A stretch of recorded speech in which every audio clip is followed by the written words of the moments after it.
दोस्तों 6 जनवरी 2024 वही तारीख है जिस दिन भारत के प्रधानमंत्री नरेंद्र मोदी ने लक्षद्वीप में पर्यटन को प्रमोट करने के लिए लक्षद्वीप की यात्रा की थी। लेकिन 6 जनवरी 2024 साथ में इस बात के लिए भी जानी जाएगी कि भारत के बिना किसी उकसावे के मालदीव के लोगों ने भारत से संबंध खराब करने की शुरुआत कर दी थी और उसके बाद मालदीव सरकार और साथ ही मालदीव के लोगों ने भारत से और भी ज्यादा संबंध खराब करने की हर संभव कोशिश की। लेकिन आज हम इस पुरानी घटना पर चर्चा क्यों कर रहे हैं? तो दोस्तों दरअसल खबर आ रही है कि मालदीव के पर्यटन मंत्री इब्राहिम फैसल ने ऑफिशियली भारत से ये रिक्वेस्ट की है कि वो मालदीव की अर्थव्यवस्था को बेहतर बनाने में मालदीव की मदद करें। तो इस पूरी खबर को जानते हैं कि भला ऐसा क्या हो गया कि कल तक जो मालदीव भारत को बंदर घुड़की दे रहा था अब अपनी अर्थव्यवस्था के लिए गिड़गिड़ा रहा है। लेकिन आपसे रिक्वेस्ट है कि चैनल को सब्सक्राइब कर लीजिए क्योंकि यहाँ आपको डिफेंस, फाइनेंस और फॉरेन पॉलिसी पर वीडियोस रोज मिलती हैं। तो दोस्तों आपको याद होगा कि 6 जनवरी को किस स्तर की भाषा मालदीव के मंत्रियों और सांसदों द्वारा इस्तेमाल की गई थी।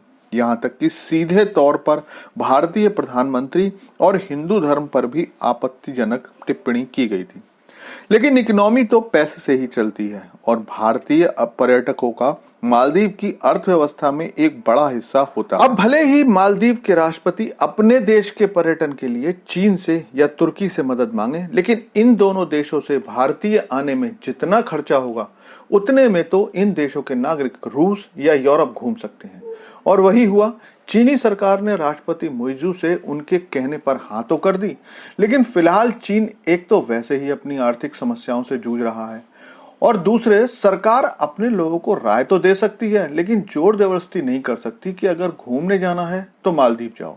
इसके अलावा अब राष्ट्रपति शी जिनपिंग भी अपने देश के टूरिस्ट प्लेसेस को प्रमोट कर रहे हैं, तो मालदीव को चीन से कोई खास मदद नहीं मिल पाई।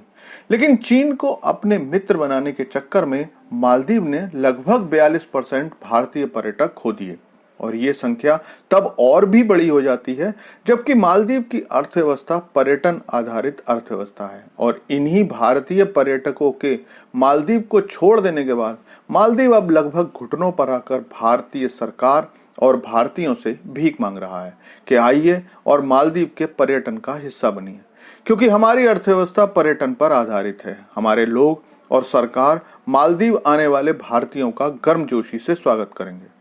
लेकिन क्या सच में ऐसा है? तो मैं बताता हूँ, ऐसा बिल्कुल भी नहीं है। और मैं ये आपसे ऐसे ही नहीं कह रहा हूँ, बल्कि मैं आपको अभी 4 दिन पहले घटी एक घटना की जानकारी देना चाहता हूँ कि कैसे मालदीव के लोग भारतीयों से अब बहुत ज्यादा बुरा बर्ताव करने लगे हैं। इस खबर को देखिए, इसमें मालदीव के लोगों की किसी बात पर भारतीयों से कहासुनी हो गई। इसके बाद उन लोगों ने भारतीय लोगों को मारा पीटा, जिसमें कुछ भारतीयों को चोट आई। इसके अलावा 30 अप्रैल को एक इजरायली महिला को इन लोगों ने जबरदस्ती द्वीप से बाहर निकाल दिया और इसकी जानकारी बड़े गर्व से सोशल मीडिया पर दी। और ये सारी वारदात मालदीव की राजधानी माले से केवल और केवल 7 किलोमीटर दूर हुई। इससे पहले भी मालदीव के लोगों द्वारा महिलाओं के बीच पर पहने जाने वाले कपड़ों को लेकर दर्जनों वारदातें हो चुकी हैं, जिनमें छेड़खानी से लेकर मर्डर तक शामिल हैं। लेकिन अब जबकि भारतीय पर्यटन के लिए भारतीय डेस्टिनेशन चूज कर रहे हैं, तो मालदीव अपनी अर्थव्यवस्था की दुहाई देकर भारत के सामने गिड़गिड़ा रहा है।